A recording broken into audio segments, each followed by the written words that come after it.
परम वंदनीय सद्गुरुदेव, मुदमंगलमय संत समाज, ससम्मानीय सज्जनों, भक्तिमयी माताओं एवं बहनों, सदगुरु कबीर साहब का मौलिक ग्रंथ बीजक है जो 11 प्रकरणों में विभक्त है। उसका प्रथम प्रकरण रामायणी है। आज मैं आप लोगों के समक्ष रामायणी 6 का विवेचन संक्षिप्त में रख रहा हूँ। आप हमारे चैनल को सब्सक्राइब नहीं किए हैं तो अवश्य कर लीजिए। सदगुरु कबीर साहब रामायणी 6 में कह रहे हैं कि वर्णहु कवन रूप और रेखा, दोसर कवन आही जो देखा। ओ ओंकार आदि नहीं वेदा, ताकर कहूँ कौन कुल भेदा। नहीं तारागण नहीं रवि चंदा, नहीं कछु होत पिता के बिंदा। नहीं जल थल नहीं थीर पौना, कोधर नाम हुकुम को बरना। नहीं कछु होत दिवस निजुराती, ताकर कहूँ कवन कुल जाति। सदगुरु कबीर साहब जो परमात्मा का दर्शन कराते हैं, जो परमात्मा के रूप और आकार का दर्शन कराते हैं, उनसे प्रश्न करते हैं, उस परमात्मा के कौन से रूप और आकार का तुम वर्णन करते हो? दूसरा कौन है जो उसे देखा है? वर्णहु कवन रूप और रेखा, दोसर कवन आही जो देखा।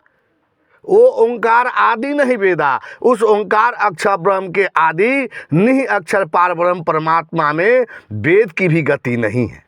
वेद भी उसका वर्णन नहीं कर सकते और नेति नेति कहकर मौन हो जाते हैं। ताकर कहूँ कौन कुल भेदा, फिर उसके समग्र रहस्यों को तुम कैसे कह सकते हो?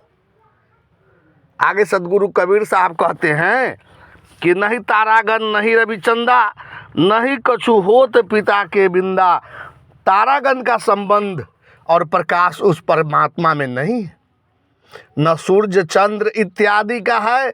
परमात्मा के होने में पिता के बीज इत्यादि का कुछ संबंध नहीं है। न जल न थल न आकाश न हवा का संबंध है। फिर कौन उसका नाम धर सकता है और किसकी आज्ञा से उसका वर्णन कर सकता है? निज आत्मस्वरूप परमात्मा में दिन रात का भेद नहीं है। फिर कहो उसका कौन सा कुल जाति है? कहने का भाव है कि परमात्मा स्वयं प्रकाशमान है और सबका प्रकाश है। परमात्मा नाम और वर्णन से परे हैं, क्योंकि नाम और वर्णन ससीम माया में है और वह असीम माया से परे है। कुल जाति शरीर का हो सकता है, आत्मस्वरूप परमात्मा का नहीं।